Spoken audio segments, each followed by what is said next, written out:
எல்லாருக்கும் வணக்கம். 2026 சட்டமன்ற தொகுதிக்கு ஆலங்குடி தொகுதியில் அதிமுக சார்பாக நான் வேட்பாளர் இருந்தேன்.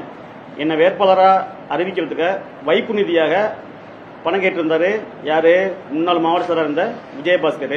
அவரிடத்துல கொண்டு நான் என்னுடைய பணம், என்னுடைய உறவினர் பணம் மற்றும் கடன் வாங்கி கிட்டத்தட்ட ஒரு 4,50,00,000 அவர் கையில் கொடுத்துருந்தேன்.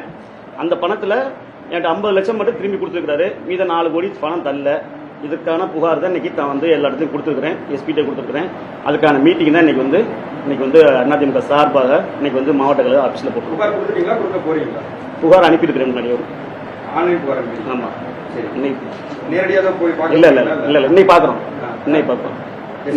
ஆமாம், எதுக்காக பணம் கேட்டாருன்னா எதுக்கு கொடுத்தீங்க? எதுக்காக? அதாவது அதிமுக சார்பில், அதாவது தமிழ்நாட்டில் எலெக்ஷன் நடக்கும்போது 2026 தமிழ்நாடு எலெக்ஷனுக்கு அதிமுக சார்பாக நீங்க நிக்கணும்னா தம்பி இவ்வளவு பணத்தை கொடுக்க தம்பி, நாளைக்கு யாரும் எலெக்ஷன்ல ஒழுங்கா வேலை பார்க்க முடியாது, இவ்வளவு பணத்தை கொடுக்கணும் தம்பின்னு கேட்டிருந்தாப்புல.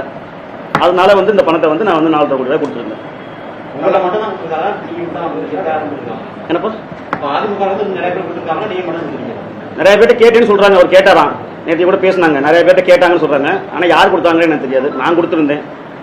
சீட்டுக்காக கொடுத்த பணமா இல்ல வேற எதுக்காக கொடுத்த பணம்? வேட்பாளர் அறிவிக்கிறதுக்காக கொடுத்த பணமா இல்ல எதுக்காக அந்த பணத்தை கேட்டு வாங்குறாங்க? அதாவது நாளைக்கு உங்களை வேட்பாளர் அறிவிச்சா திரும்பி இந்த பணத்தை கொடுத்துருவேன் அப்படி சொல்லி வாங்கினார். அப்படி சொல்லி வாங்கி 4,5 கோடி ரூபாய் வாங்கினார். அவங்க கேட்டது அமௌண்ட் 10 கோடி ரூபாய் கேட்டாங்க. நான் 10 கோடி முடியாதுன்னு சொல்லிட்டு 4,5 கோடி கொடுத்துருந்தேன். யாரால சந்திக்க போறீங்க? என்ன இதுல ஒரு தீர்வு என்ன ஏற்படுத்தி கொடுப்பாங்க? எத்தனை ரூபாய் போய் அவரை கேட்டீங்க? அதுக்கப்புறம் எலெக்ஷன் நான் 14 முறை அவர்கிட்ட கேட்டிருக்கிறேன்.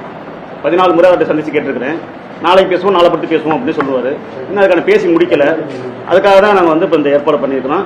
இந்த ஏற்பாடுலையும் இன்னைக்கு எஸ்பியை பார்க்குறோம், அந்த மந்திரியை பார்க்குறோம், இங்கே உள்ள லோக்கல் மந்திரியை பார்க்குறோம். இந்த பிரச்சனையும் தீர்க்கலை அப்படின்னா இன்னொரு 15 நாளில் மாவட்ட கழக சார்பாக புதுசுலாட்டை கேட்டுக்கிட்டு மிகப்பெரிய ஒரு ஆர்ப்பாட்டம் புதுக்கோட்டையிலே ஆர்ப்பாட்டம். அதே மாதிரி அவர் வீடு முற்றியேறோம், அவருடைய வீடு இழுப்பூர்ல உள்ள வீடு முற்றியேறோம். அதே மாதிரி கிரஸ்டர்லையும் முற்றியேறோம். என்னங்க?